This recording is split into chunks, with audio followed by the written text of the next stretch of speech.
Bienvenidos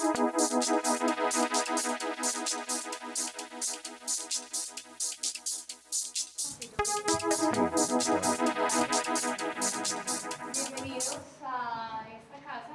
Qué bueno, siempre vemos caras nuevas. Qué bueno, muchas gracias. Bienvenidos todos aquí.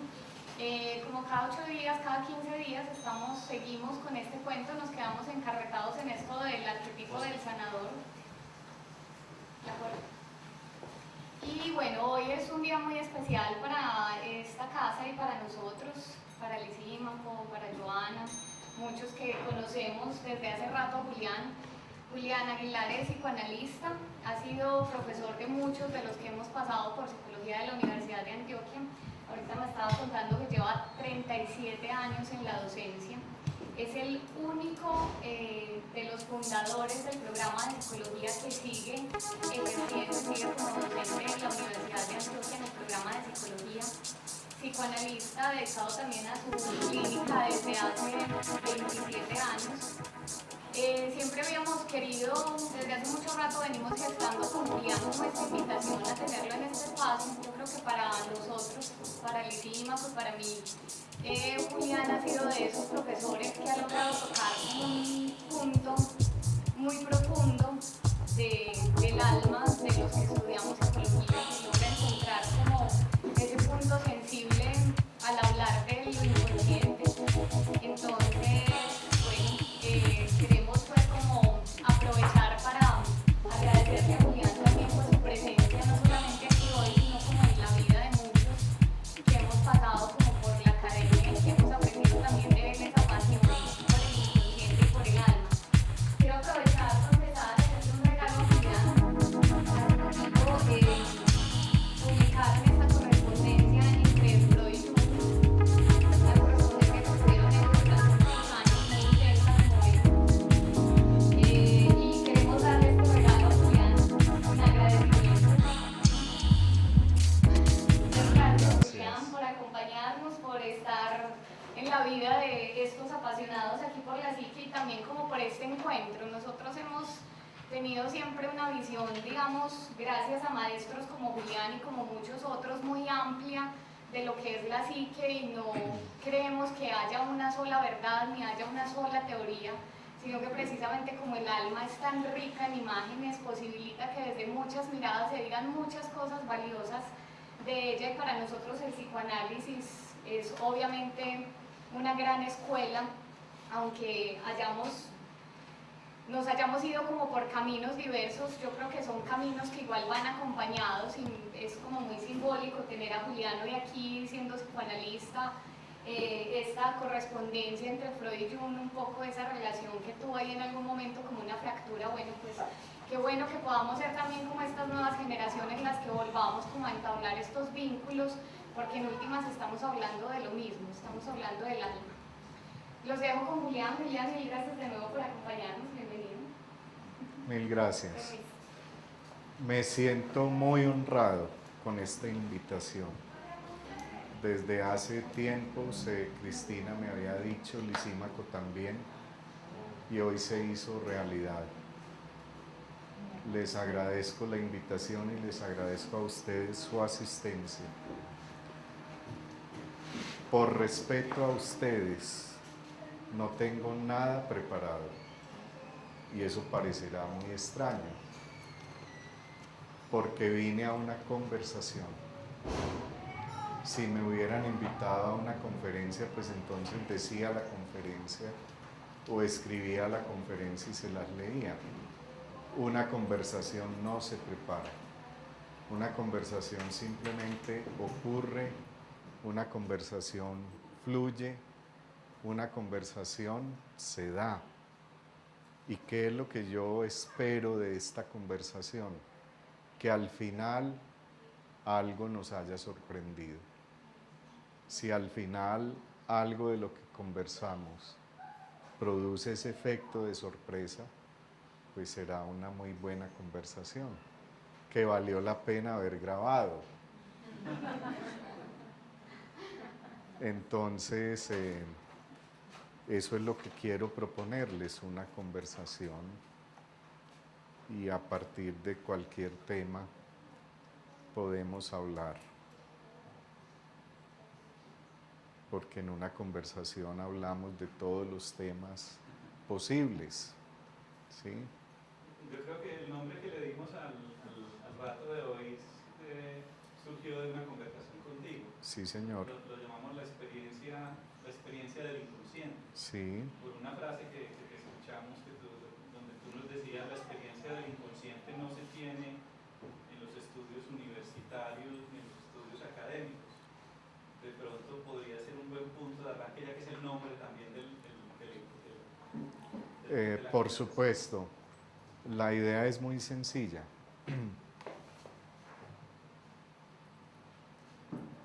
El psicoanálisis. Pues todo el mundo sabe que el psicoanálisis fue una invención de Freud, un invento de Freud. Pero ¿qué fue lo que Freud inventó? Una experiencia. Freud inventa una experiencia, la experiencia de lo inconsciente. Y esto lo pueden encontrar ustedes leyendo a Freud, ya en la interpretación de los sueños. Aparece el tema de la experiencia de lo inconsciente. Una experiencia se hace sin pensar, después se pensará la experiencia. Y pensar la experiencia es intentar hacer una teoría, una doctrina, para entender algo de la experiencia. El psicoanálisis es también un dispositivo de palabra para tratar pacientes neuróticos. Y el psicoanálisis es también un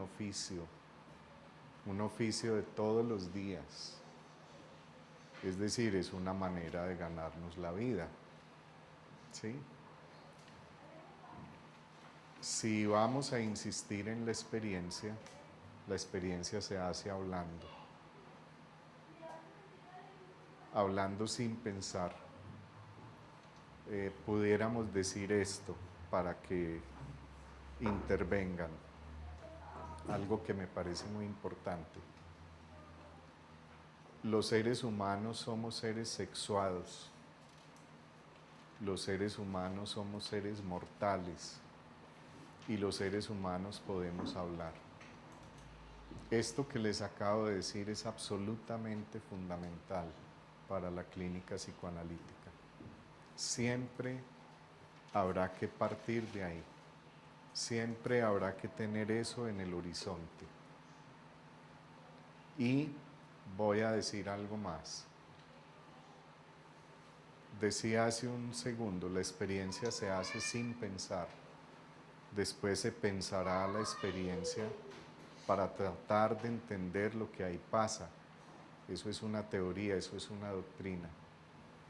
Hay que olvidarse de la teoría en el momento de hacer clínica. No hay clínica sin teoría, pero en el momento de hacer clínica hay que olvidarse de la teoría. Y lo único que hay que privilegiar en ese momento es la palabra del paciente.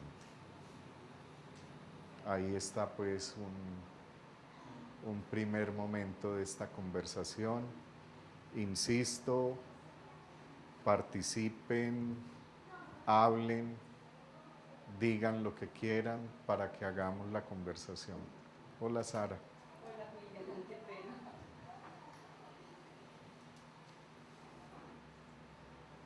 pena. Bueno, hacías una mención de los estudios universitarios.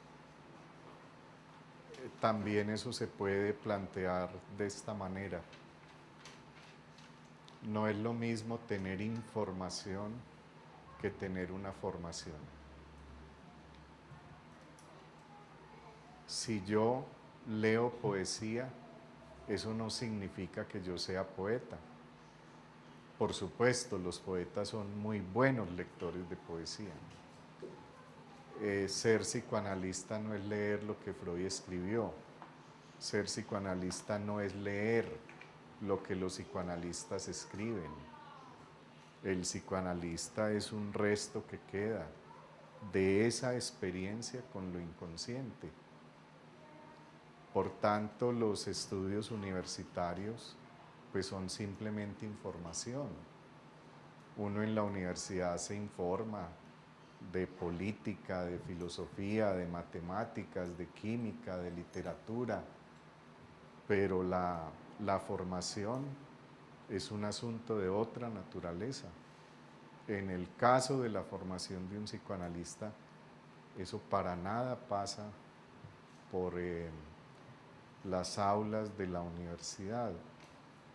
Si algo importante le digo yo a mis alumnos, y se los digo desde hace muchos años, y lo digo de una manera muy sencilla, es esta: si les interesa el psicoanálisis, no lo busquen en la universidad, que ahí no lo van a encontrar.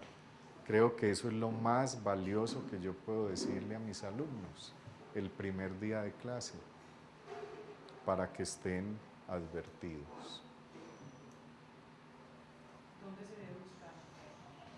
En la experiencia con un psicoanalista. Es decir, eso no se hace en la universidad, eso se hace en un consultorio. Una experiencia se hace, pero nadie está obligado a hacer la experiencia. Es decir, una cura es algo que se pide, una cura es algo que se demanda, una cura es algo que se solicita. Una cura no puede ser el resultado de una imposición.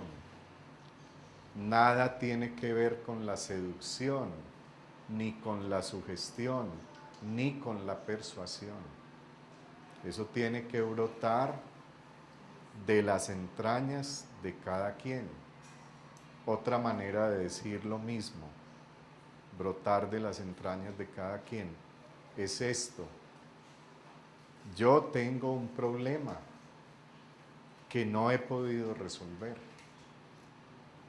He intentado resolver ese problema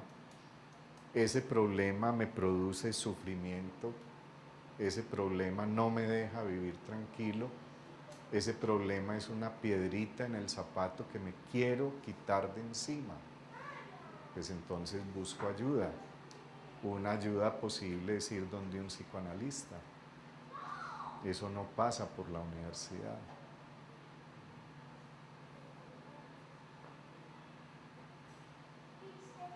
Pero yo una pregunta.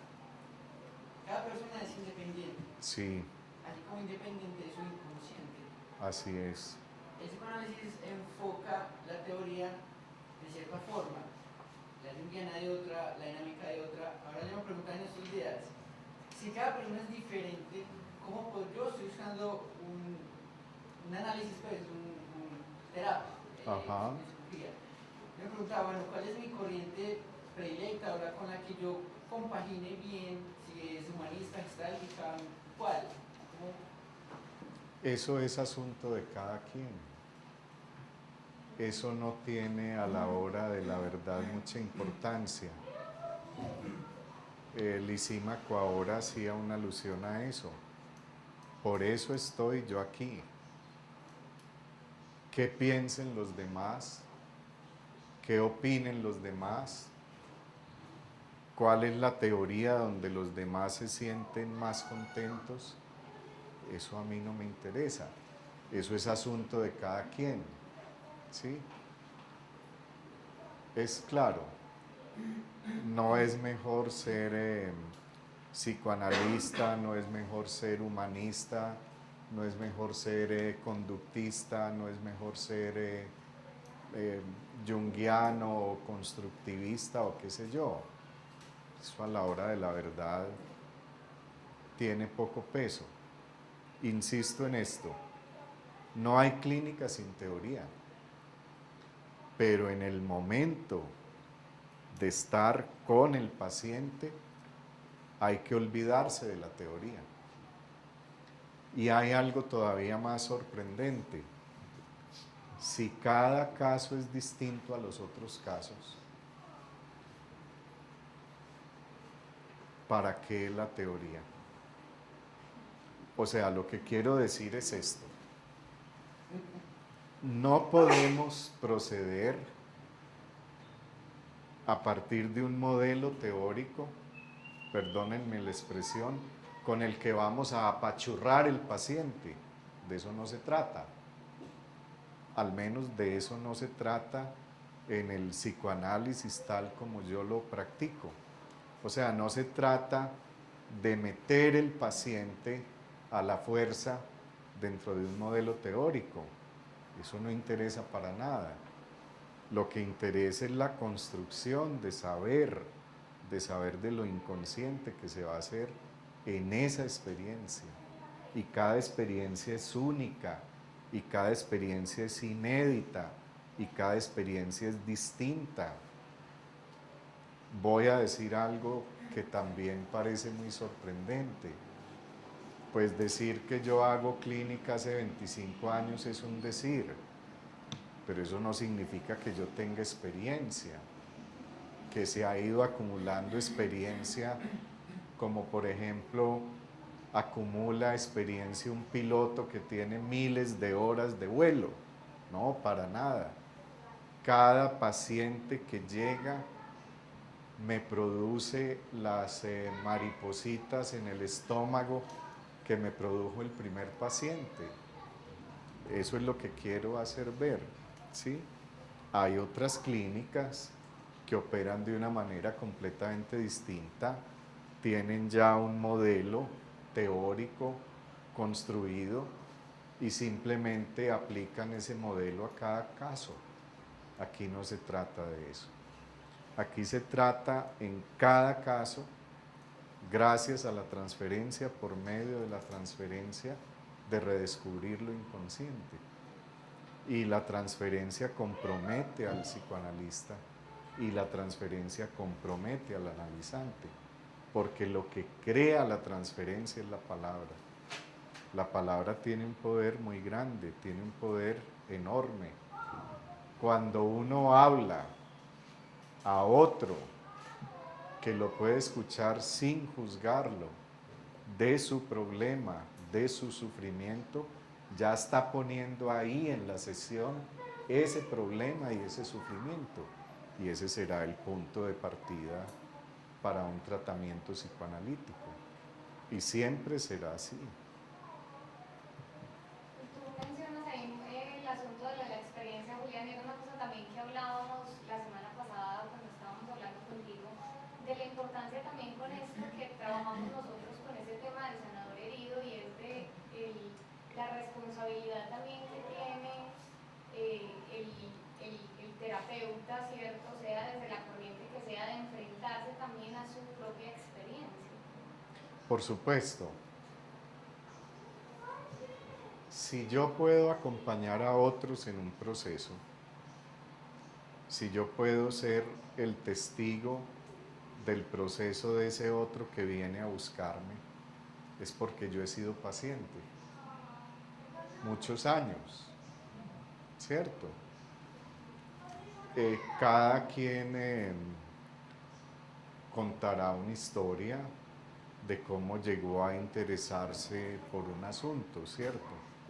En el caso mío, sin entrar pues en detalles indiscretos o indebidos, yo puedo decir hoy con toda tranquilidad esto, porque lo tengo elaborado y sabido. Mi primer contacto con el psicoanálisis no fue con el psicoanálisis. Otra historia estaría diciendo yo aquí. Mi primer contacto fue con un artículo de Freud que me fascinó, el Moisés de Miguel Ángel. Ya recordarán. Yo leí ese artículo, yo era un muchacho, tenía 17 años, estaba en el Colegio San Ignacio, en el centro, no en el estadio. En el estadio había una biblioteca muchísimo mejor. La biblioteca del Colegio del Centro era una biblioteca mucho más pequeña. A mí me ha gustado leer desde muy niño. Me pareció muy difícil aprender a leer y escribir y todavía estoy intentándolo. Entonces me encontré en la biblioteca del colegio un libro con obras de Freud. Me llamó la atención ese título, leí ese artículo y por supuesto ahí quedé atrapado. La palabra de Freud, Freud era un escritor que conocía los secretos de la escritura, tenía pues muchos recursos como escritor, mucha fuerza como escritor. La escritura de Freud atrapa a los lectores, por lo menos a mí me atrapó. Yo fui la mosquita que quedó atrapada en ese plato de miel, ¿cierto? Leer a Freud es muy peligroso, se los advierto, pueden quedar atrapados. Entonces, por mucho tiempo yo tuve simplemente una relación de lector, una relación intelectual, una relación de información. Leía a Freud, me gustaba leer a Freud. Insisto en lo que decía ahora, si yo leo poesía, eso no quiere decir que sea poeta, ¿sí? Porque me ven la barba, el pelo y la alta pipa, dicen que soy poeta. El maestro León de Graves sabe que eso no es así, que eso es pura apariencia. En otro momento de mi vida, ya no era un muchacho adolescente de sexto bachillerato, en otro momento de mi vida, sentí la necesidad de resolver un problema que me atormentaba, la muerte de mi papá, es decir, un duelo no resuelto. Y lo hice en una época de mi vida en que iba a ser por primera vez papá.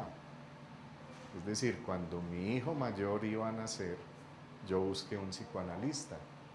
Ya la relación cambió. Ya no es la relación del lector de unos libros. Ya es alguien que empieza una experiencia con la palabra para tratar de elaborar un problema no resuelto que me producía sufrimiento, que me producía dolor.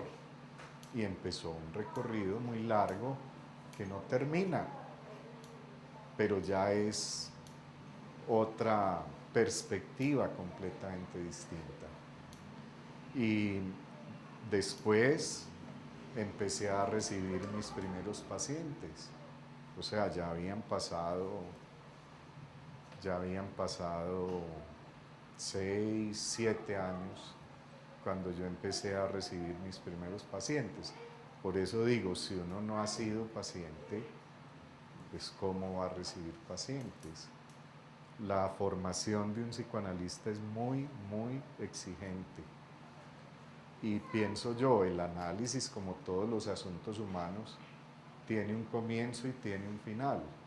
Uno puede haber hecho el final de su recorrido, de su análisis, pero si sigue como psicoanalista recibiendo pacientes, seguirá siendo interrogado por lo inconsciente, porque por más análisis que uno haya hecho, por más recorrido que uno haya tenido, siempre habrá algo en la condición humana que no se elabora del todo.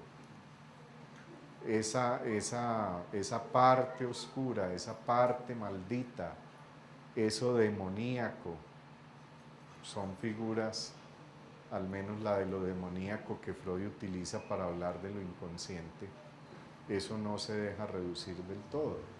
Entonces siempre habrá un punto oscuro en uno y hay que reconocer ese punto oscuro. Es decir, uno no trabaja desde la completud, uno trabaja más bien desde la falta. Por eso les decía, yo no vine aquí con un tema preparado, más bien la falta de preparar un tema es lo que me permite decir aquí 4 palabras. ¿Sí?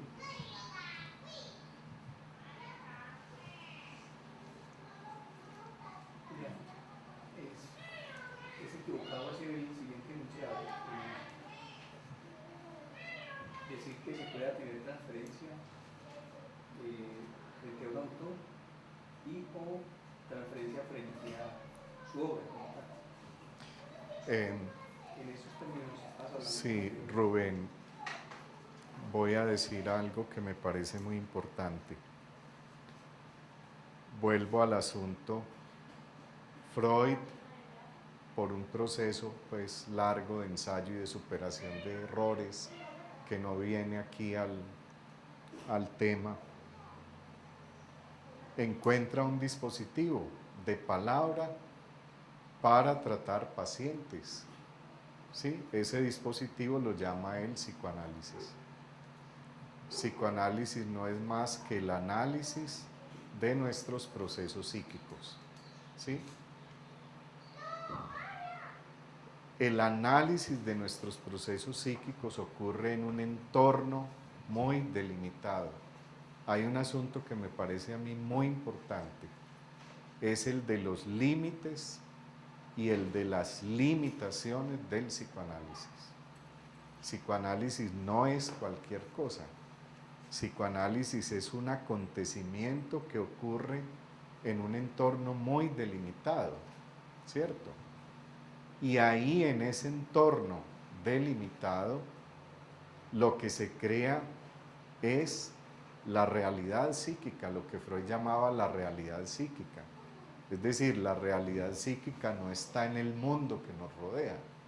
La realidad psíquica es algo que aflora, es algo que nace, es algo que surge en esa experiencia. Acceder a esa realidad psíquica, acceder a eso inconsciente, es posible por la transferencia. Es decir, la transferencia es algo que ocurre en la cura y no por fuera de la cura. Hay entre nosotros una tendencia, a mi manera de ver, pues equivocada, a extrapolar los conceptos de la teoría, a sacar de la cura para la vida cotidiana una serie de ideas que en la vida cotidiana me parecen a mí completamente descabelladas. ¿Sí?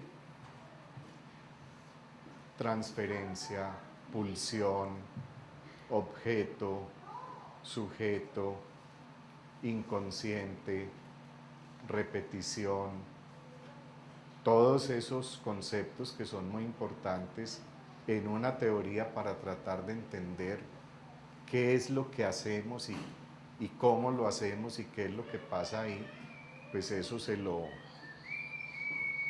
extrapola, ¿cierto?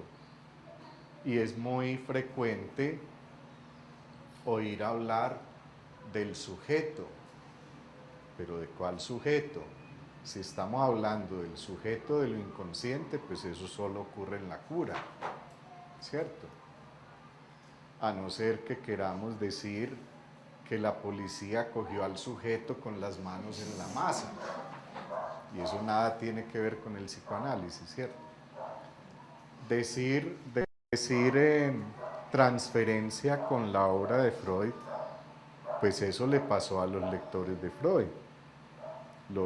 Hay pacientes de Freud que llegaron donde él porque algo habían leído de lo que él había escrito, ¿cierto?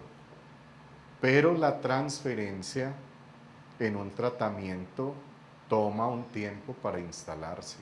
Insisto, ¿qué es lo que crea la transferencia? La palabra que se le dirige a un otro que se supone puede escucharnos sin juzgarnos. La palabra, lo voy a decir de la manera más sencilla posible, la palabra que se le dirige a un otro que suponemos nos puede ayudar, que suponemos nos puede orientar, es la forma como hablan los pacientes. Yo vengo porque quiero que me oriente, es decir, me están suponiendo a mí un saber y en base a ese saber los voy a orientar. Después el tratamiento mostrará que el que verdaderamente sabe es ese paciente que ha venido ahí. Ese es el que va a producir saber hablando. A consecuencia de que cuando hable sin pensar. Cuando en un tratamiento psicoanalítico hablamos sin pensar, ocurren a veces acontecimientos muy interesantes. Y de eso es de lo que se trata, ¿sí? Entonces, decir que se crea una transferencia con una obra o con un autor es en un sentido figurado y muy laxo. Lo que queremos decir es: yo tengo una buena relación con este escritor, y es posible que el escritor pues haya muerto hace mucho tiempo, ¿cierto? Suelta mi manso mayoral extraño. Pues a mí me gusta leer a Lope de Vega, pero yo qué voy a saber quién diablos fue Lope de Vega. ¿Sí? Es una manera figurada. Me gusta leer a Lope de Vega o a Garcilaso o al que sea. Entonces tengo transferencia. Pero la transferencia, que es lo que posibilita la cura, lo que sostiene la cura, es un asunto de otra naturaleza muy distinta, que solamente ocurre ahí o no ocurre. Porque no todo el que va se queda. Es decir, a veces uno se equivoca llamando, y a veces uno se equivoca al timbrar en una puerta. Eso también pasa, y eso hay que tenerlo en cuenta. No todo el que llama a pedir una cita llega a la cita. Se queda por el camino y uno no sabe por qué no llegó. No todo el que va a unas cuantas citas vuelve, y no hay por qué presionarlo. Yo les decía, no es un asunto ni de convencer, ni de persuadir, ni de seducir, ni de sugestionar, ¿cierto?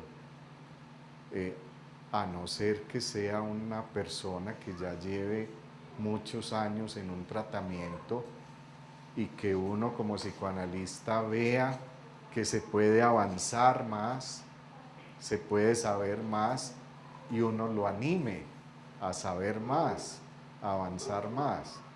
Pero el que no quiera, en las primeras de cambio, el que se quiera bajar del metro en la siguiente estación, pues que se baje.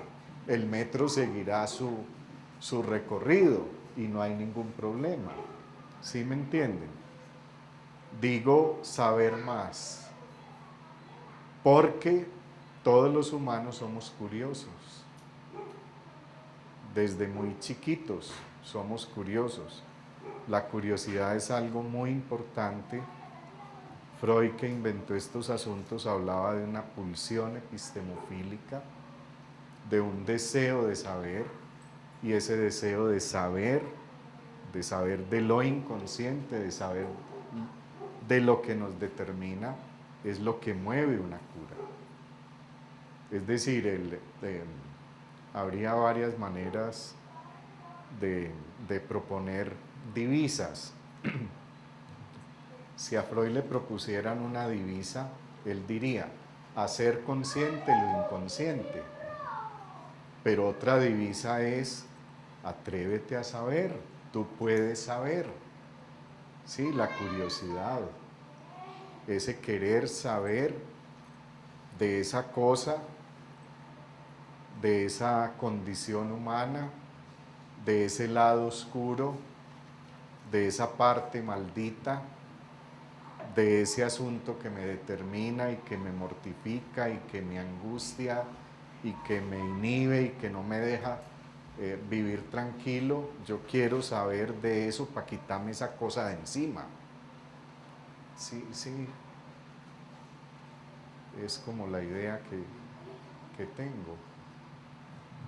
Entendiendo pues que la transferencia es como un pacto en la intimidad pues del psicoanalista y el analizado, entonces no sabría qué otra palabra sería pues con menos poder, pero digamos que la experiencia con el arte, con la música, con una obra de teatro, en la conversación con un amigo, en una conversación problema con una pareja, desmontándonos, que no se llame transferencia, no sé qué otra palabra, pero sí sucede, pues me atrevo a decir que a veces suceden cosas grandiosas, pues cosas importantes, movilizaciones.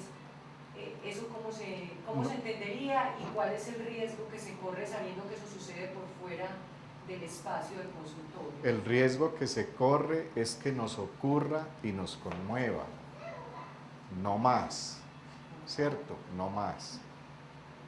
Pero eso no es psicoanálisis, eso es una buena conversación. En una buena conversación con alguien, algo ocurre y nos sorprende y nos abre posibilidades. El arte es muy importante. La obra de arte es el resultado del trabajo del artista. La obra de arte es la creación del artista. La obra de arte crea al artista, engendra al artista. Y el artista, por medio de su obra, dice algo sin saber lo que dice. Es decir, el primer sorprendido con la obra de arte es el artista. Y el artista, por medio de su obra, nos ilumina algo de una verdad que nos concierne. Pero el trabajo del artista no es ponerse a pensar qué fue lo que dijo. El trabajo del artista es hacer obra. Un artista hace obra. El primer sorprendido con la obra de arte es el artista, pero él sigue haciendo obra, él no se pone a pensar en el asunto del pasado. Un escritor escribe y un escritor lucha con las palabras una y otra vez hasta encontrar las palabras adecuadas para decir lo que quiere decir. Y corrige, y funciona, y jode, hasta que se quita eso de encima publicándolo. Cuando lo publica ya no se ocupa más de ese asunto, seguirá creando. Entonces, Freud tenía una relación muy particular con el arte y los artistas. Bienvenida la obra de arte, bienvenida el artista. Y había admiración, pero había también envidia. ¿Por qué estos artistas dicen lo que dicen y por qué él tenía tanto trabajo para poder decir alguna cosa? ¿Sí? Bienvenida la obra de arte. Una lectura, puse mi ejemplo, le cambia a uno el rumbo, pero también a veces no hay encuentro, a veces hay desencuentro. ¿Cuántas veces hemos cogido un libro que se considera pues que es una obra maravillosa y, como se dice coloquialmente, se nos cae de las manos? Es decir, el libro nos bota y no somos capaces de leer el libro, ¿cierto? ¿Cuántas veces no hemos visto en el teatro que la gente se sale de la película a la mitad de la película? Es decir, a veces hay algo que embota nuestra sensibilidad y no permite ese acontecimiento que es el encuentro con la obra de arte. Y si esa obra de arte nos emociona y nos conmueve, es porque toca fibras muy íntimas en cada uno de nosotros que tienen que ver con una verdad nuestra y subjetiva, ¿sí? Y algo de eso es lo que uno va encontrando en su propio análisis, ¿sí? Los artistas lo hacen por otro camino maravilloso, cuando crean. Entonces el psicoanálisis sería una conversación, pero una conversación muy extraña. Muy extraña, absolutamente extraña. Porque además debe operar un encuentro, porque además dices que es el momento donde se va la teoría. Entonces, ¿con qué se hace esa conversación del psicoanálisis? Con la palabra del paciente que habla, y no es una conversación. Y quiero decir algo más, porque me parece importante decirlo. Un análisis no comienza en la primera cita, ¿cierto? Si voy a utilizar pues la figura de Freud, Freud decía como un periodo de ensayo, un periodo provisional. Hoy se dice lo mismo, entrevistas preliminares, es decir, abrir un espacio para la palabra, a ver si se produce la transferencia. Ese momento inicial, Freud también era un jugador aficionado de ajedrez.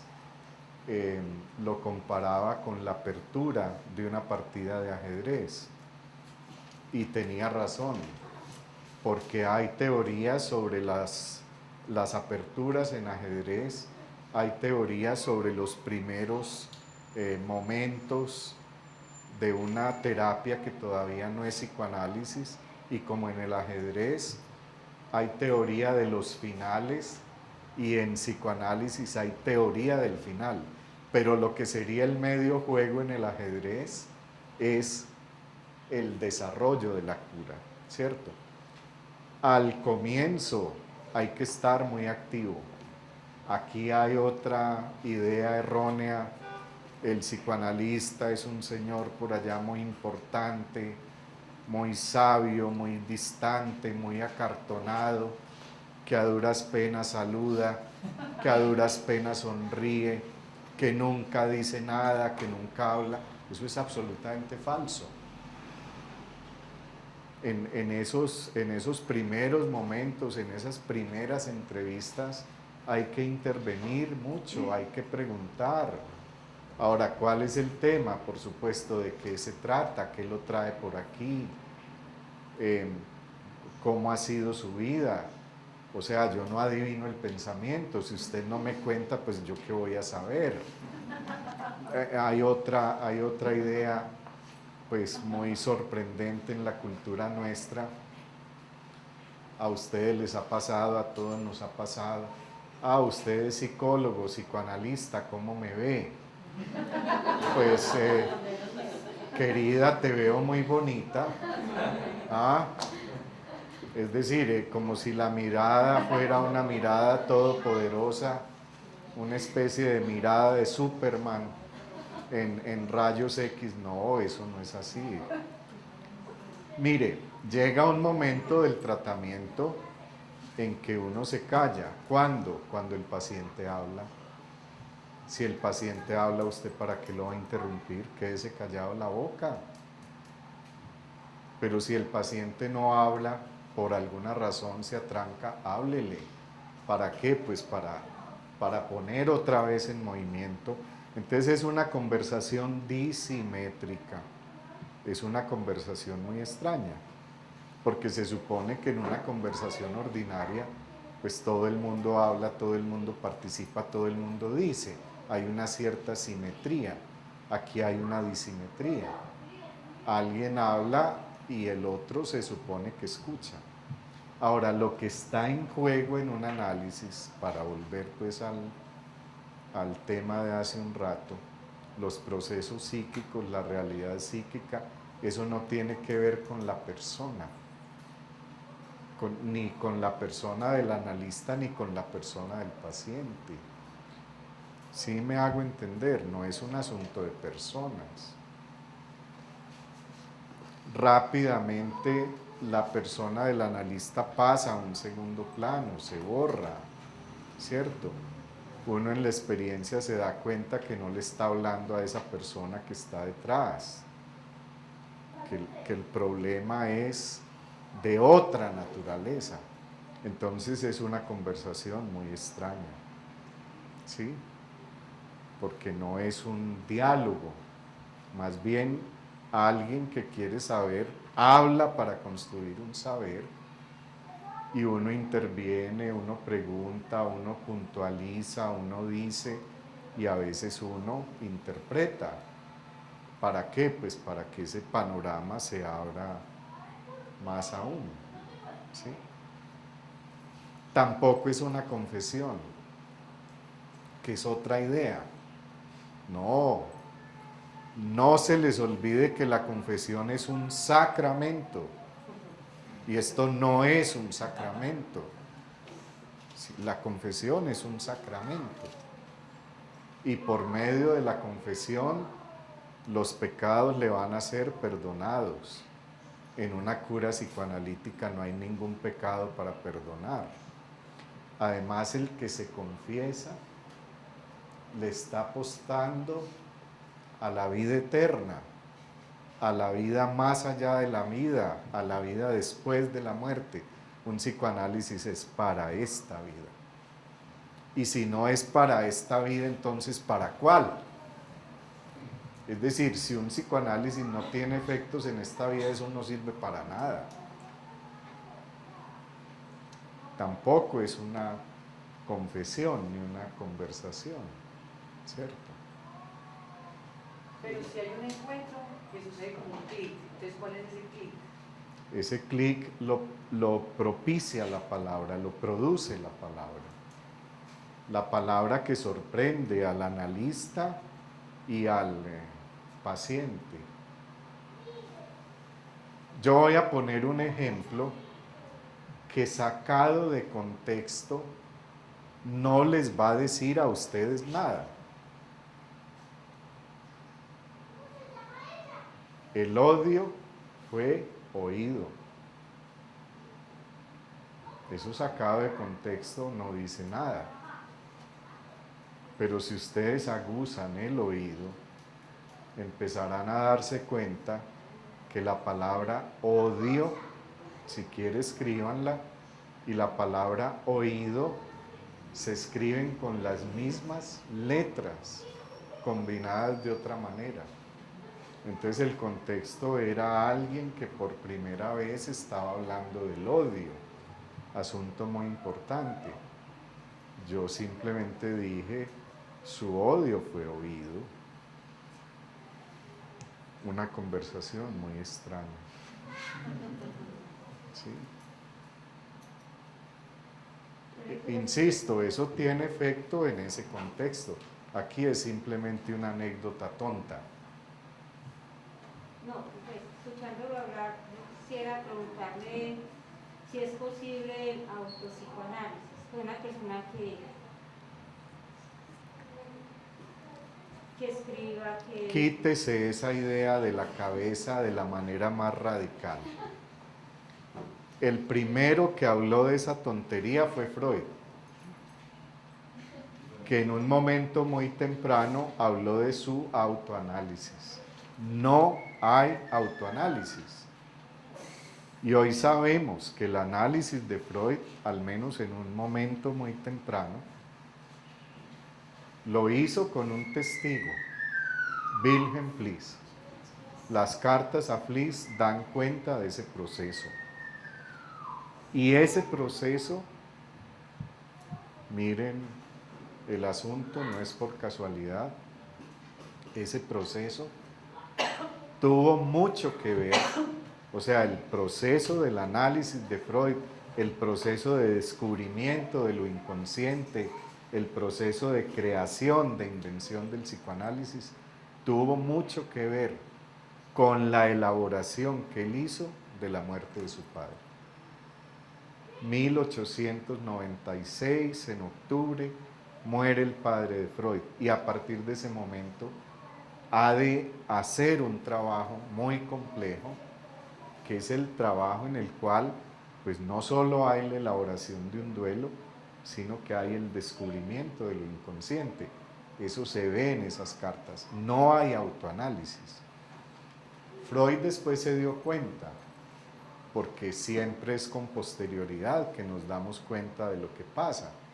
10 años después se dio cuenta que ese proceso de elaboración de duelo, de descubrimiento de algo inédito, algo quedó plasmado en el libro. Nunca más Freud volvió a decir autoanálisis, nunca más. Si alguien escribe, es porque le gusta escribir. Si alguien escribe es porque querrá elaborar algo escribiendo, pero eso no es un análisis.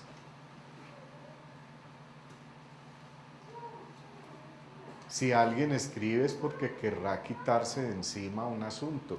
Yo quería quitarme de encima un asunto y escribí aquí 4 palabras. pero eso no es un psicoanálisis, ¿cierto? Yo me imagino que un artista, un músico, un pintor, un escultor, un escritor, en el acto creativo no solamente está creando algo muy de él se está transformando, pero eso no es un psicoanálisis.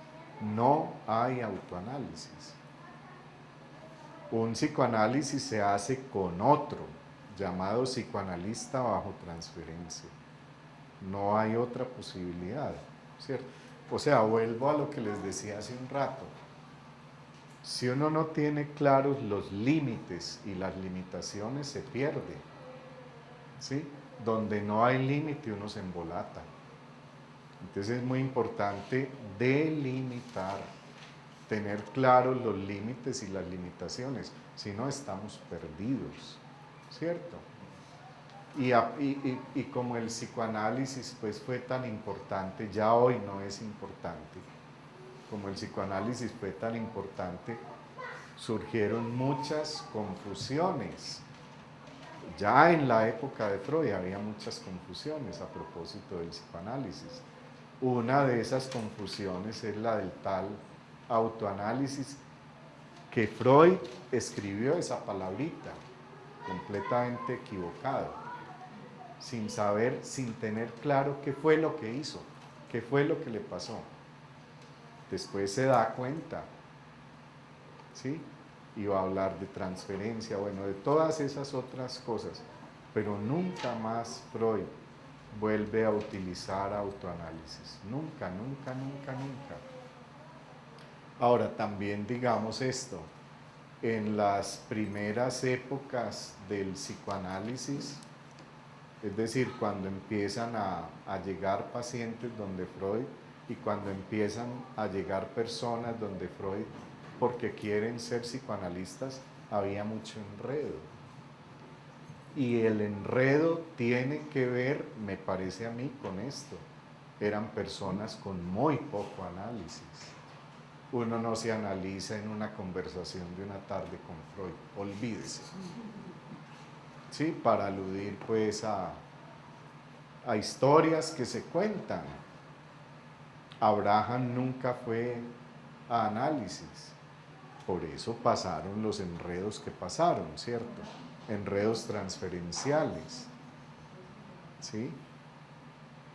Si no hay un análisis ya muy hecho, muy elaborado, va a haber enredos. Y si hay enredos, usted pierde su lugar de analista, lo quitan de ahí. Es decir, queda atrapado en los enredos del otro.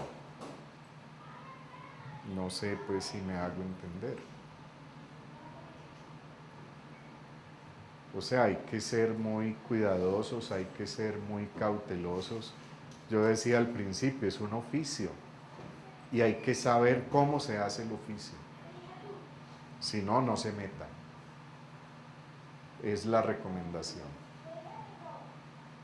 O sea, no cualquiera se pone en la tarea de construir la Estación Espacial Internacional. Usted tiene que saber, pero no solamente usted. Yo me imagino que miles de gente muy tesa, ingenieros y científicos, tienen que saber cómo se hace eso. Y si no, no se meta en ese proyecto. En ese sentido me gustaría que pues escuchar cuál es la función, la postura o el lugar del inconsciente del terapeuta, al menos desde la postura psicoanalítica. Y me gustaría escuchar si alguien tiene una postura diferente. Sí, insisto, saber del inconsciente porque uno ha hecho la experiencia. Eso es lo que permite sostener la transferencia, soportar la transferencia, cultivar la transferencia, conservar la transferencia, porque sin transferencia no hay análisis posible, ¿cierto? Si usted no sabe de lo inconsciente, no sabrá nada de, por ejemplo, qué es una transferencia cuáles son los problemas de la transferencia, cuáles son las trampas de la transferencia. Si usted no ha hecho la experiencia, pues entonces no sabe cómo se conduce una cura, ¿cierto? Es como el que se monta en un carro ciego y arranca, pues eso es un desastre, ¿sí? Hay que saber, y ese saber solo se obtiene de la experiencia del propio análisis. Eso no es de los libros, eso no es de los libros. Yo insisto, cuando uno lee un libro, y aquí también hay que decir, hay mucha basura. En este mundo se escribe mucha basura. O sea, no todos los libros vale la pena leerlos. Cuando uno lee un libro, uno se está informando. Uno se está informando. Y esa información es válida y esa información es necesaria, como es necesario el trabajo con los colegas, ¿cierto? Es decir, se necesita que haya una pequeña comunidad de trabajo. Por eso existen instituciones analíticas. Y se necesita también, cuando hay algo que no está claro, hacer lo que se llama un control, hacer lo que se llama una supervisión, pero no para que el otro, que se supone pues que es el que lleva muchas horas o muchos años como psicoanalista, le diga qué es lo que hay que hacer. No, basta con hablar del caso a otro que tenga oreja para que el asunto se destrabe. O sea, el análisis es necesario, pero también es necesario el vínculo con una comunidad de analistas, y también son necesarios los controles, porque es que en esto uno no se las sabe todas, ya se los he dicho de mil maneras, ¿sí? Olvídese de lo que sabe y déjese sorprender por cada paciente, y sea capaz de sostener eso. Ese es el asunto. Claro, tiene toda la razón. Hay otras clínicas, hay muchas otras maneras de hacer clínica. A veces, por senderos que se bifurcan, se llega al mismo punto. Eso no es ningún problema. Es decir, uno no tiene por qué tener una postura dogmática frente a lo que hace, diciendo el psicoanálisis es una maravilla, yo soy psicoanalista y el resto de la humanidad no sirve.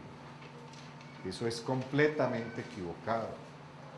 Es decir, eso es operar desde el narcisismo, ¿sí? Eso es operar desde el narcisismo.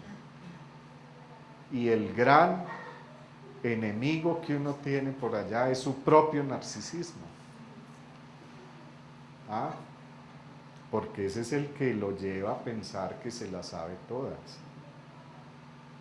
Hay más bien que operar es desde el no narcisismo, desde la falta, desde algo que es incompleto, desde algo que es abierto.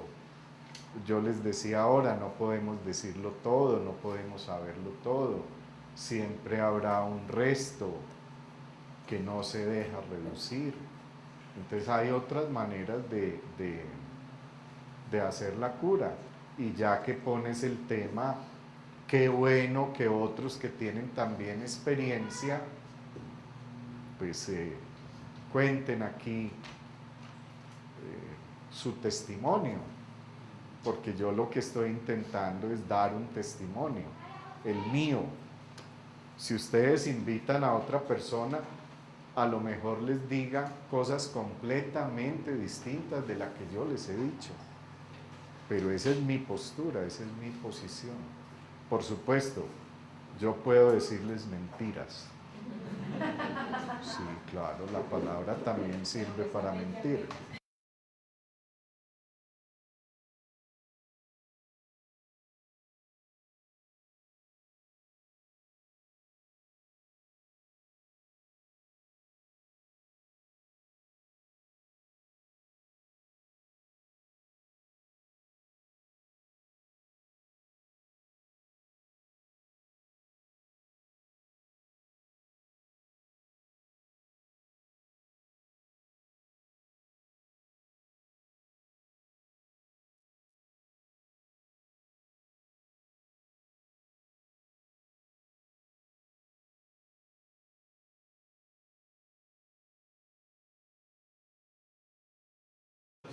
Ajá.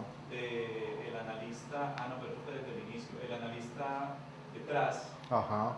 detrás del paciente, pero Jung en todo caso no la tomó ni le interesó, hizo otros desarrollos y Por se supuesto. quedó con el vis a vis. Por supuesto. Él tiene una argumentación sobre eso también que me parece muy, muy bella, pero como tengo la oportunidad de escucharlo a usted acá, que conoce la otra imagen, quisiera que nos hablara de esa imagen porque me parece que además es una imagen tremenda y muy rica pues en nosotros que somos tan mitodramáticos en mitología incluso, ¿cierto?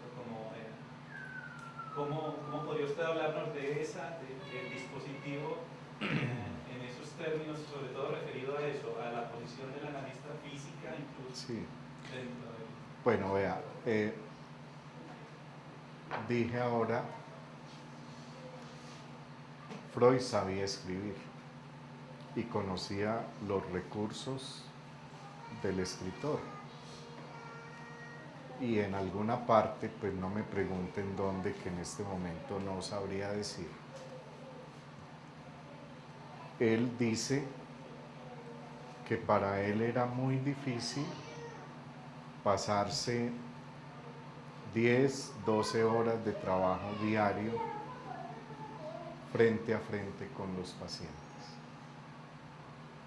Que por eso tomó la decisión de no estar en el campo visual del paciente. Pero él no le dice a nadie que es obligatorio hacer eso.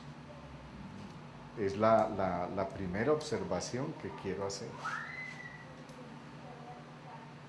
Cuando Freud habla de una supuesta técnica psicoanalítica, dice, esta es más o menos la figura, esta es la herramienta que se acomoda a mi mano. Ustedes tienen que crear sus propias herramientas. Es decir, no hay un dogma en la manera de proceder. Hay curas que se hacen frente a frente. Ahora, esa manera de trabajar, yo acabo de decir lo que dice Freud, tiene otra explicación, y es evitar que la cura se vuelva un asunto especular, una relación especular puramente imaginaria. Las imágenes y lo imaginario son tremendamente importantes en los seres humanos, son fundamentales, pero no nos podemos quedar atrapados ahí. Y cuando digo imagen estoy hablando en el sentido de la imagen del espejo. Más importante que quedarse en la relación imaginaria frente al espejo es hacer lo que hizo Alicia, que fue detrás del espejo. ¿Sí me entienden? O sea, romper esa relación imaginaria, romper esa relación especular, para que tenga peso la palabra, para que la palabra tenga consecuencias. Hace un rato decía, uno rápidamente descubre que no le está hablando a esa personita que está detrás. Se trata es de hablar de otro asunto completamente distinto. No hay nada más imaginario que el propio cuerpo. Y no hay nada más fascinante que la imagen del propio cuerpo en la que todos estamos atrapados. ¿Cierto? Entonces esa relación, digámoslo así, yo a yo, es una relación puramente imaginaria que hay que trascender. Eso está bien en los primeros momentos de una cura. Y hay que saber acertar en qué momento se le invita al paciente a pasar al diván. pero hay tratamientos que se hacen frente a frente y no hay ningún problema. ¿Por qué? Porque ni el uno ni el otro quedaron atrapados en esa relación especular imaginaria. Es lo que puedo decir. Julián, ¿y hay una diferencia en el que sí pasa el Yo creo que sí, el discurso cambia, porque la palabra es lo que ahora tiene más peso.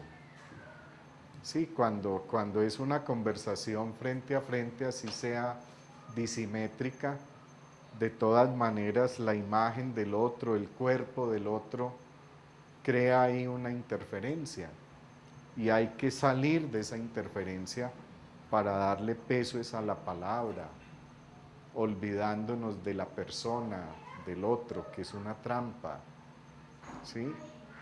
Ese es el asunto. Todos estamos capturados desde muy temprano por lo imaginario, pero hay que trascender lo imaginario. Mira, Joana, lo digo de otra manera. Pues el lenguaje existe, y la palabra encarna el lenguaje, por decirlo de alguna manera. No hay lenguaje sin palabras, pero cuando uno nace, no nace hablando. Aprender a hablar es un proceso largo, ¿cierto?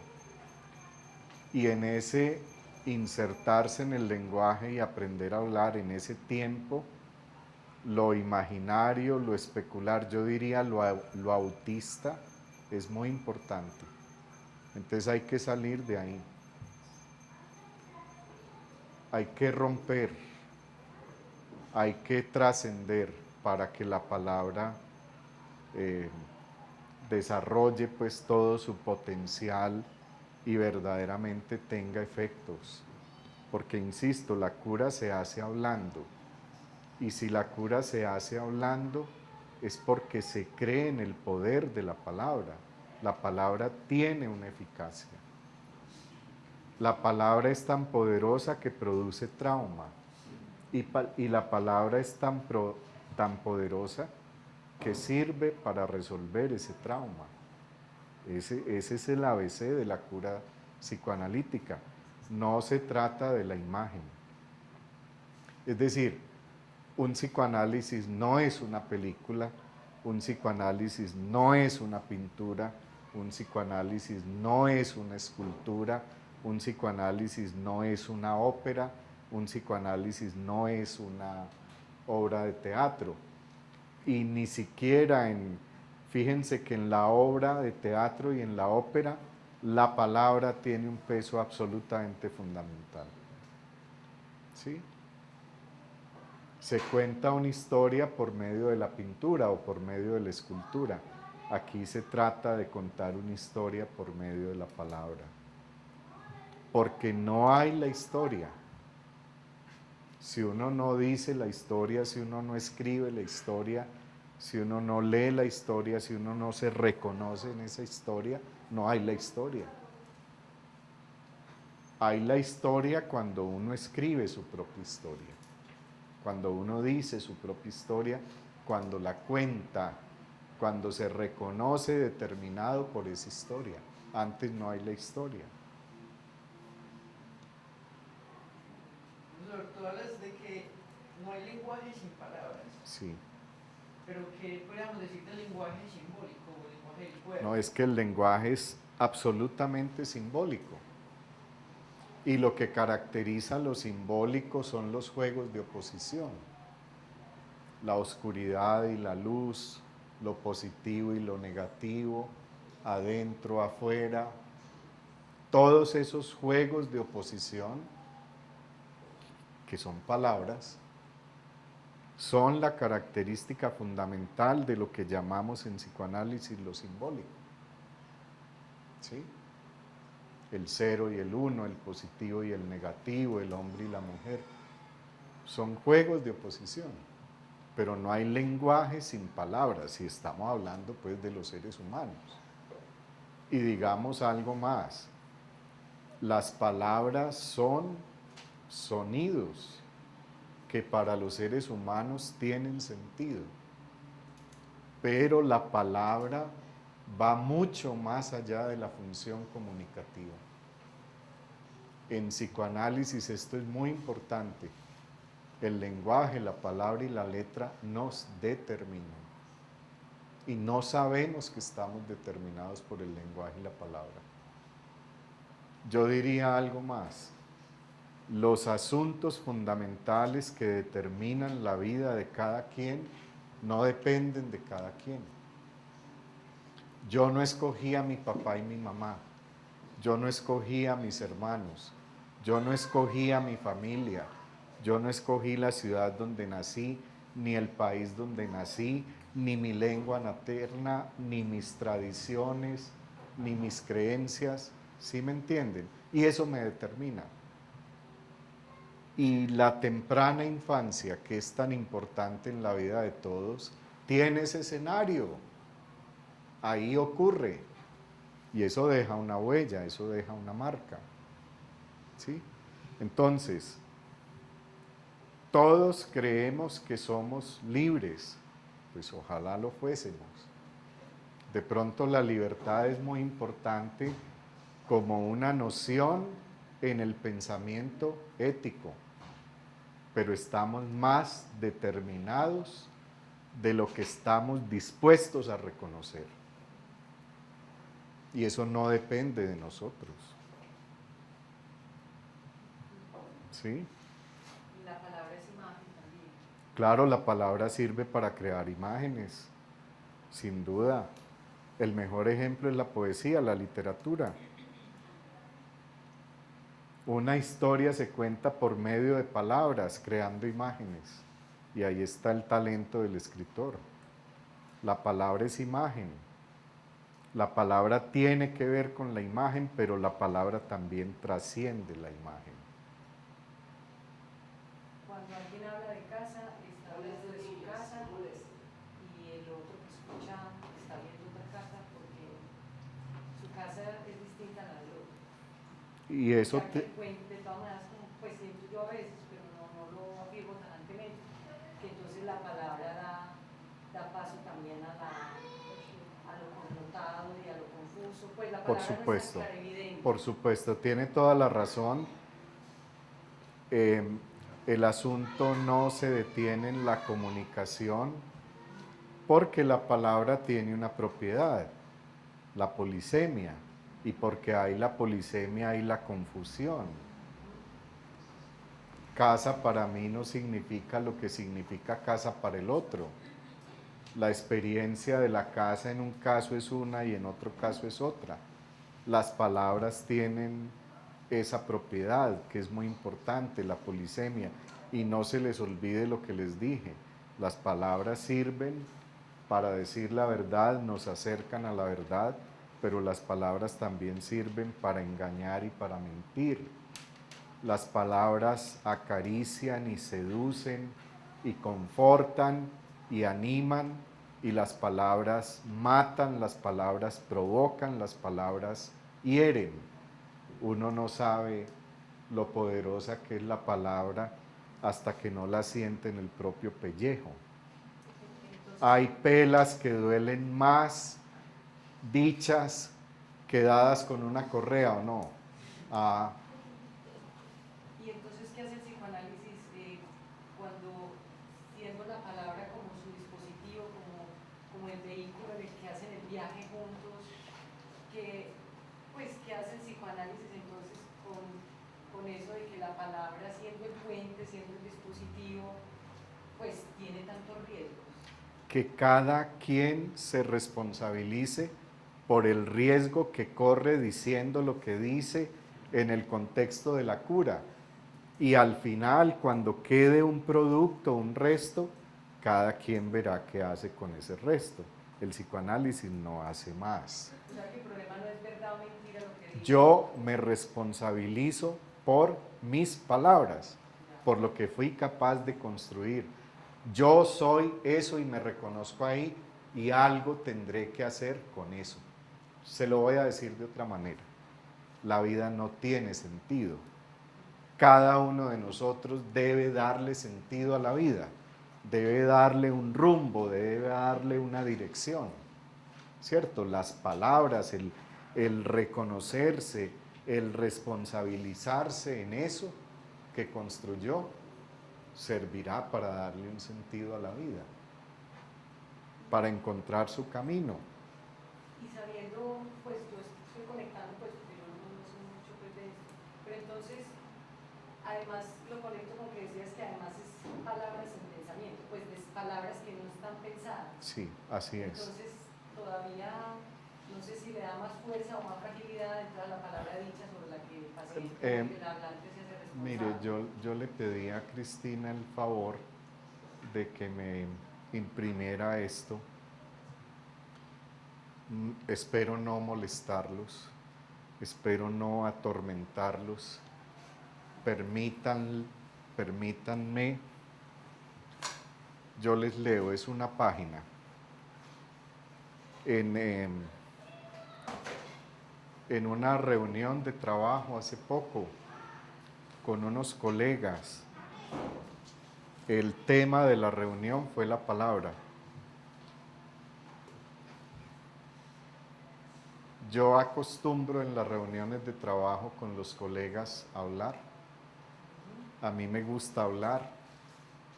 Yo soy un hombre de la prehistoria. Esta vez quise escribir.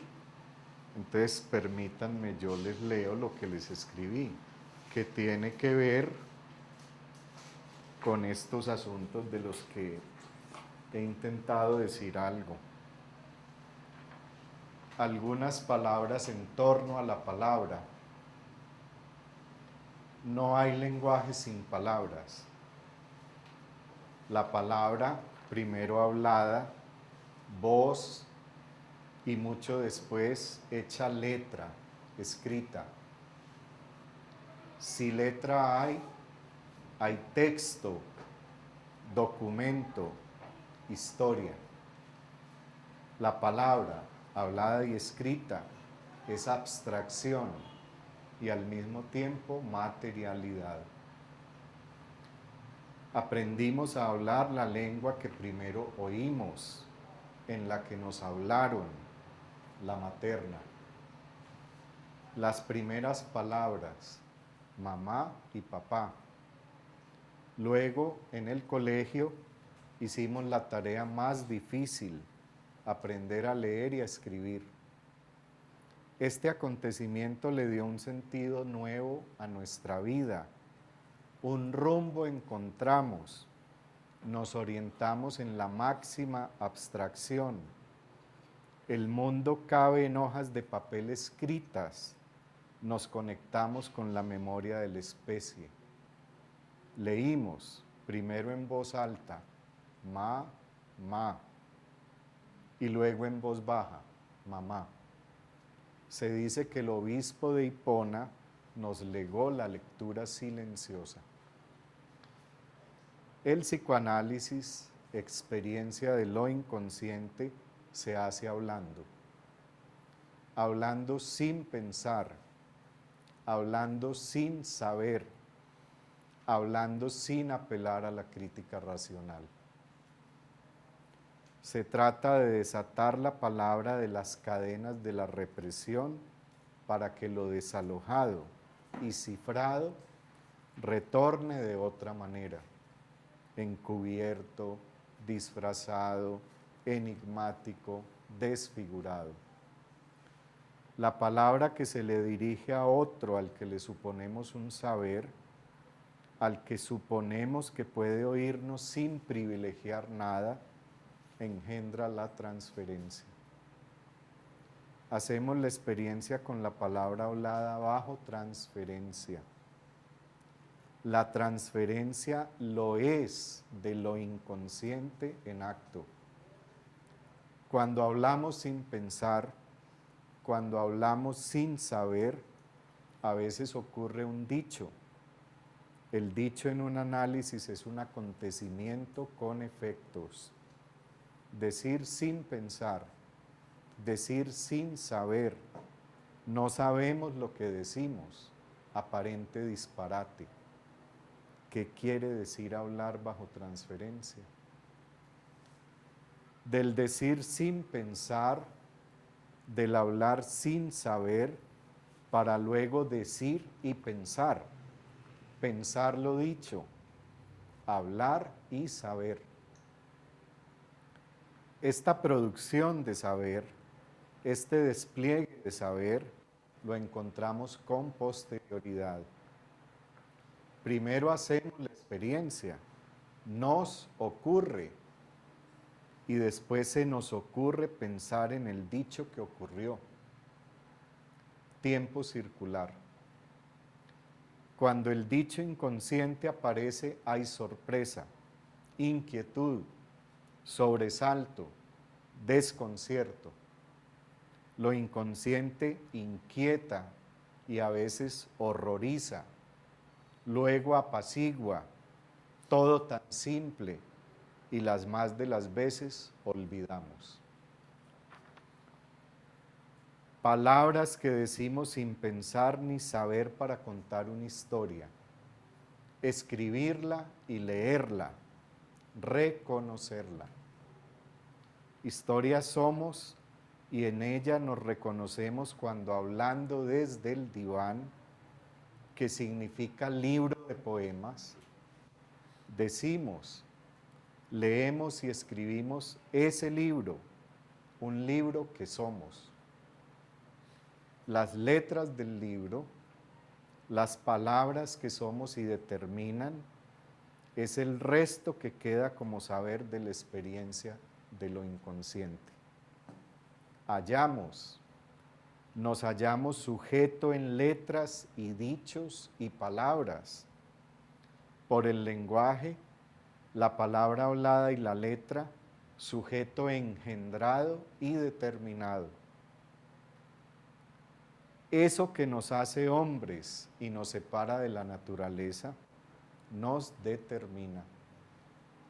El lenguaje y la palabra son determinativos de nuestra subjetividad. Esa relación sujeto, palabra y lengua es relación trágica y cómica.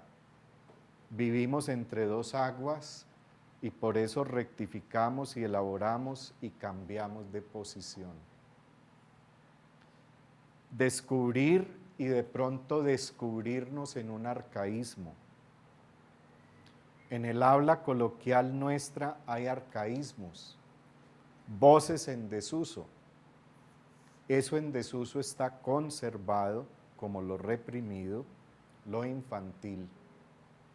Siempre hay sorpresa y desconcierto cuando como un chispazo un arcaísmo nos toma, comillas, tomarle parecer al otro.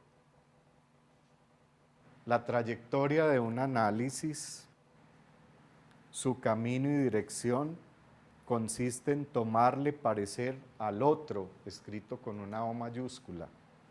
El otro con minúscula es el semejante. El otro, lugar, tesoro, para que la verdad de la subjetividad se realice, se desvele, aparezca y se eclipse, y se nos escape como el humo, como el agua de entre las manos, o como las cambiantes nubes con las que niños fantaseamos. O recordarnos en, comillas, a lo que acabe con el destino voy, por supuesto, el destino, el de cada uno, está entretejido en las palabras. Por esto la palabra nos asombra en el día a día y en la experiencia de una cura, y por esto hoy le hacemos este homenaje pequeño. Esto lo leí el 28 de julio y creo pues que este pequeño escrito pues algo dice de otra manera lo que intenté hablar. Una pregunta. En el desarrollo de Lacan que él hace en el discurso del amo y el esclavo, en el psicoanálisis, ¿quién maneja el lenguaje? Hay dos lenguajes, el paciente y el terapeuta. Pero ¿quién maneja el lenguaje? ¿El paciente o el terapeuta? Nadie maneja el lenguaje, a no ser que uno esté loco. Exactamente. El lenguaje nos maneja, el lenguaje nos engendra, el lenguaje nos determina, el lenguaje nos hace sufrir, el lenguaje nos alivia. Pero nadie maneja el lenguaje. Nadie es amo del lenguaje ni de la palabra, ni siquiera el escritor. De alguna manera sí. Somos esclavos del lenguaje, somos producto del lenguaje. El lenguaje es el gran acontecimiento humano, el que nos separa de la naturaleza. Nosotros tenemos una patica en la naturaleza. Nosotros somos el resultado de la evolución de la vida en este planeta. Somos seres vivos, pero no vivimos en la naturaleza. Vivimos en la cultura, en la organización social, en la historia, ¿sí? Y lo que nos separa de la naturaleza es el lenguaje. El lenguaje, la palabra, la letra, el habla, el escrito, etc.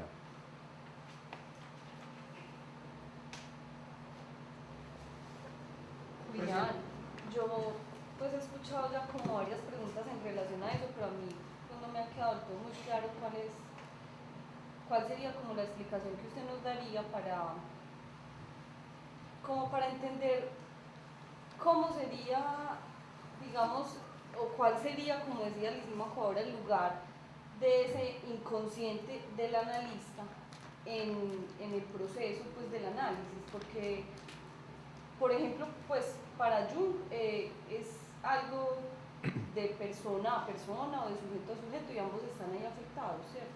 Sí. Lo digo porque pues uno ya ha escuchado muchas veces eso de suspender el juicio al escuchar pues al paciente, pero ¿qué tan posible es eso? Porque me imagino que hay cosas o me imagino no, realmente pues hay cosas que también lo afectan a uno y el analista, por más neutral que trate de ser, es una persona que en algún momento se va a ver afectada por algún relato o algo del paciente. Entonces, ¿hasta qué punto en realidad se puede llegar ahí? Pues a suspender el juicio o los afectos, pues a que no interfieran en ese proceso. Sara, mira, son dos asuntos, son dos temas, son dos problemas. Primer problema, el del inconsciente. El inconsciente no es del psicoanalista y no es del paciente. En la experiencia de la cura, analista y paciente están comprometidos en algo que Freud llamó lo inconsciente. Y eso por la transferencia, ¿sí? Insisto, la transferencia es la transferencia de lo inconsciente y eso inconsciente ocurre como acontecimiento en el contexto de la cura. Lo inconsciente no está por las calles, ¿cierto? ¿Quién es un analista? Es el resto que queda de una operación llamado análisis. ¿Qué le permitió el análisis al analista? Saber algo de lo inconsciente. Y con ese saber de lo inconsciente se compromete con alguien en una transferencia, en una cura. ¿Por qué era importante romper ese vínculo imaginario? Para trascender la propia persona. Porque hay que decirlo con toda claridad, ninguna persona es objetiva, ninguna persona está libre de prejuicios.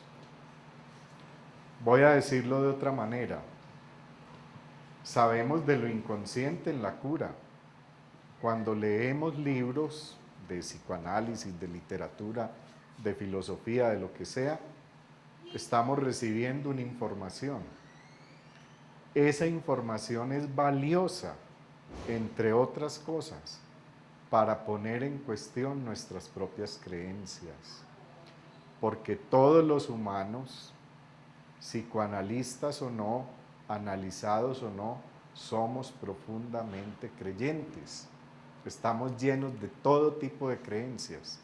Y quitarnos de encima nuestras creencias es un asunto muy difícil. Ojalá un análisis sirva para cambiar de creencia. Pero no para eliminar. No, es que no, eso no se elimina. No nos hagamos ilusiones, no seamos ingenuos en ese sentido, ¿cierto? Uno debe tratar de quitar, así como se debe olvidar de la teoría, tratar de quitar, de dejar a un lado sus creencias para oír sin prejuicio, pero siempre habrá prejuicio en uno. Es más, habrá palabras dichas por un paciente que a uno le resuenan más que otras. Por eso que digo, con lo inconsciente que no es del analista ni del paciente, están comprometidos analista y paciente. Yo me atrevería a decir que en una cura lo inconsciente engendra el analista y el paciente. Tienen que vérselas con eso. Y si uno no se la ha visto con eso, si uno no sabe algo de eso, no se meta, porque lo que va a hacer es desastres. Y yo creo que por eso el psicoanálisis tiene tan mala fama. Por la impostura. Es un asunto muy delicado. Pero no hay cero prevención, no hay cero prejuicio, no hay cero creencia. No vamos a ser angelitos. Recuerda más bien que somos diablitos. Porque ningún análisis extirpa el inconsciente. No, para nada, no lo desarraiga, no lo elimina. ¿Cierto? Esa parte oscura, esa parte maldita, eso demoníaco, eso va a estar ahí. Y si uno no sabe de eso, eso es un obstáculo. Es la piedra contra la que se da de narices. ¿Sí? Pero insisto, un análisis no es una cosa racional en el sentido del juicio crítico, no es esa operación. Por eso digo, no pensar, hablar sin pensar, hablar sin saber, después sabrá qué fue lo que dijo. Arriesgarse a eso, zambullirse en eso. Y eso es intimidante. La regla parece ser muy fácil. Hable de lo que quiera, hable de lo que se le ocurra, no utilice la crítica racional, pero eso es muy intimidante. Eso es lo que permite el contacto con el inconsciente, entonces ahí. Exactamente, no hay otro camino. Si estamos hablando del psicoanálisis que Freud inventó, por eso digo los límites y las limitaciones, ¿cierto? Bueno, el riesgo está es como somos producto de una cultura, de todas maneras, Sí, claro. que tiene un determinado proceso mental complejo. Por Como supuesto, llegar hasta allá, ¿no? por A supuesto. soltarse de todos esos amarres que hay. Hay una cultura, hay una organización social, hay una tradición, hay unos mitos fundacionales. No hay pueblo sin mito fundacional. Y esos mitos fundacionales tienen mucho peso. Y cada quien tiene su mito fundacional. Ese mito fundacional tiene que ver con lo que digo yo ahí, la propia historia que hay que decir para reconocerse en esa historia. Eso es un mito fundacional. Y ese mito fundacional tiene que ver con la temprana infancia. Freud decía una cosa que es sabia y la decía de una manera muy sencilla. Lo inconsciente es lo infantil. Tenía toda la razón. Lo inconsciente es lo infantil que hemos olvidado, que hemos reprimido. Aquello infantil que nos atormentó de lo que no queremos saber. Porque es que la infancia no está libre de tormentos. Hay mucho tormento y hay mucho dolor que nos atormenta. Hay que reconocer eso. Puede que al comienzo, yo lo digo ahí, la verdad nos horroriza, la verdad nos duele, después nos tranquiliza. Se vuelve una anécdota. ¿Sí? Esto que me pasó tan horrible, cuando ha sido elaborado, transformado, cuando algo cambió, se resolvió, se vuelve una anécdota. Es decir, ya no mortifica, ya no duele, ya no paraliza. ¿Sí? Vean, hay un asunto ahí que está todo el tiempo en el acceso, digamos, hacia el inconsciente, ¿sí? El asunto de la represión. Digo, es como franquear, como burlar, como acceder, ¿cierto? Sin que un imperativo categórico no esté la represión ahí. Rubén. El prejuicio faculta, todo este tipo de análisis racionales que se están haciendo, que se hagan, así no se quieren hacer, pero que están operando todo el tiempo ahí. Sí, mira, la represión es un mecanismo psíquico que Freud supone. ¿En qué consiste la represión? ¿Cuál es el efecto de la represión? El efecto de la represión es lo reprimido. ¿En qué consiste lo reprimido? Una manera muy simple de decirlo, es todo aquello de lo que nada queremos saber. ¿Sí? Por eso yo decía hace un rato, el lema, la divisa, la consigna, tú puedes saber, atrévete a saber. Es decir, atrévete a saber de aquello de lo que no quieres saber, ¿cierto? Lo reprimido es eso, lo inconsciente es eso, lo inconsciente. Del inconsciente nada sabemos.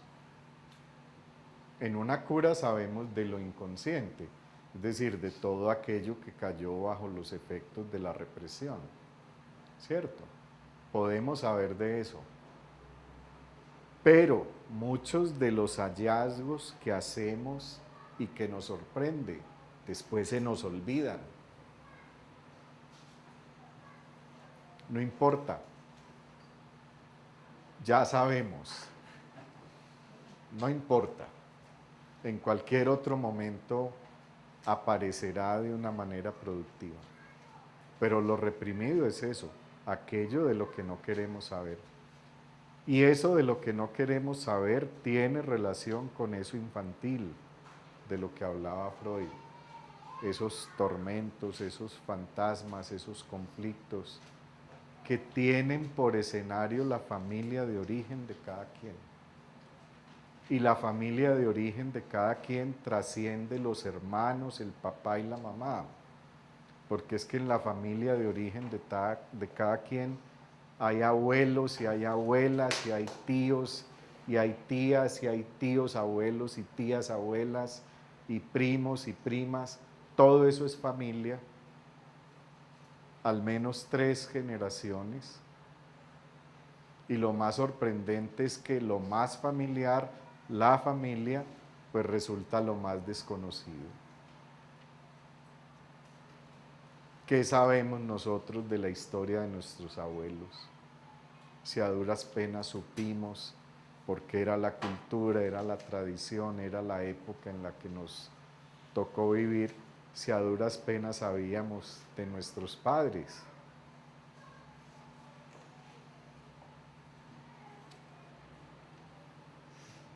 Por lo general los padres no le cuentan su historia a los hijos. Y estamos determinados por esas historias, sin saberlo.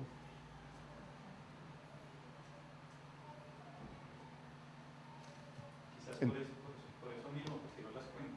exactamente. ese vacío. Entonces, por eso es muy interesante cuando de pronto uno encuentra un libro donde alguien ha hecho el trabajo de reconstruir una historia familiar y hay fotografías.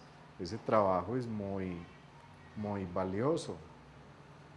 En estos días un amigo, Gonzalo Medina, me regaló un libro que es la reconstrucción que él hace de la historia de su familia. Eso a mí me parece sensacional.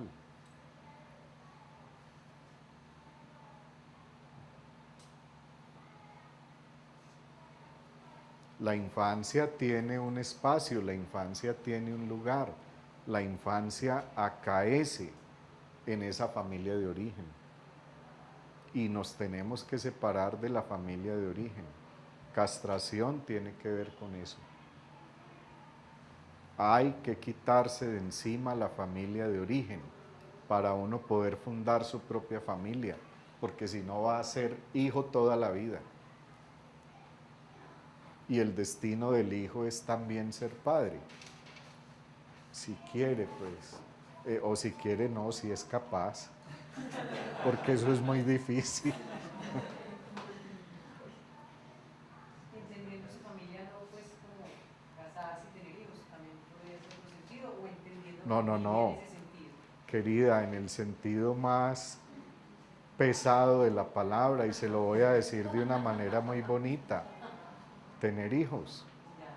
Porque es que, mire cómo hablamos, nosotros hablamos de una manera maravillosa. ¿Qué hubo? Ya tuvieron familia. O sea, si no hay hijos, hay pareja. Pero cuando la pareja tiene hijos, hay familia. Si no hay hijos, no hay familia, hay pareja. ¿Cuándo van a tener hijos? ¿Qué hubo? Ya tuvieron familia. Y les digo algo más.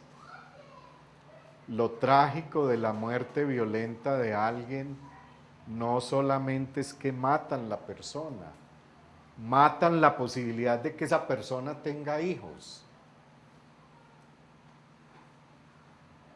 Esto me lo enseñó a mí una paciente.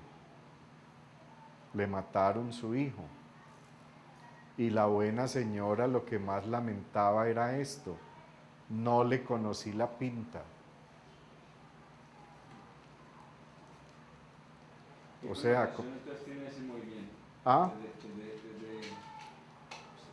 Desde esta posición, ¿cuál es el sentido sobre tu movimiento? ¿Qué estás diciendo ahí? No, pues estoy diciendo que esta señora, que estaba muy afligida con toda razón, pues fue a tratar de elaborar un duelo y lo logró. Entonces yo no había pensado en eso.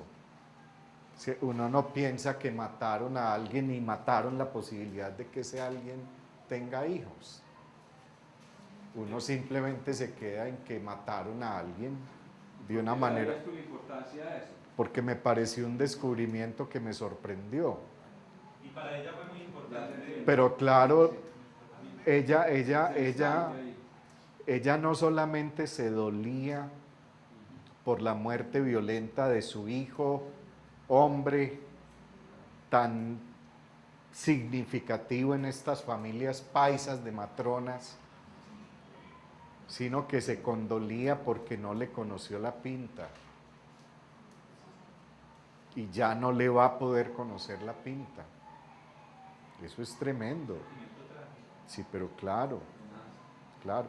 Es que para volver al cuento, yo les decía ahora, somos seres vivos, somos el resultado de la historia de la vida en este valle de lágrimas donde nos tocó vivir, llamado planeta Tierra. Y como seres vivos tenemos que cumplirle al ADN. ¿Sí o no?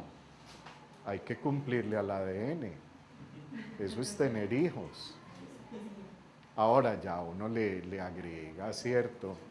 Que querrá que los hijos lo superen, que vayan más allá. Bueno, sí, maravilloso.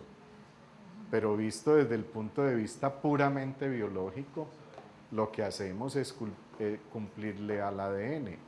Es decir, transmitir ADN a una nueva generación. Por eso somos sexuados. Por eso hay hombres y hay mujeres. Y los hombres y las mujeres tienen hijos. Si quieren, a veces no quieren. Si pueden, a veces no pueden.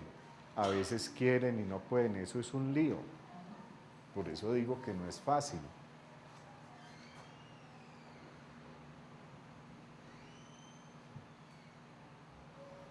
Bueno, ustedes son muy poco conversadores. ¿Cómo así? Me pusieron a mí aquí a contar historias. Julián, y maravilloso, muy agradecidos. A ustedes. Muchísimas gracias por... Si no me hubieran invitado, pues nada habría pasado. ¿Ah? Además que Julián está haciendo un esfuerzo porque sus tardes de sábado son más de descanso. No, y además porque yo trabajé duro esta mañana. Porque si uno no trabaja, no come. Almuerzo gratis no sirven en ninguna parte. Y si lo sirven es muy maluco y además no alimenta. Creencias. Muchas gracias, atentos y atentas al próximo encuentro que les estaremos informando. Alberto, ya se fue. Bueno, les estaremos informando de qué se trata. Creo que vamos a hacer un taller, pero ya saben que por el correo les Yo se lo regalo. remitiendo la información. También en la página web, en la esquinita superior izquierda dice un café con los arquetipos. Haciendo clic ahí sale la programación. La página es yoncolombia.com. Muchas gracias a ustedes por haber venido y reiteradas agradecimientos a Julián por este rato tan agradable y tan lleno de... Pues yo reitero lo que dije al principio, no preparé nada, una conversación no se prepara. Yo lo que espero es que alguna palabrita dicha produzca ese efecto de sorpresa. Eso es lo que espero.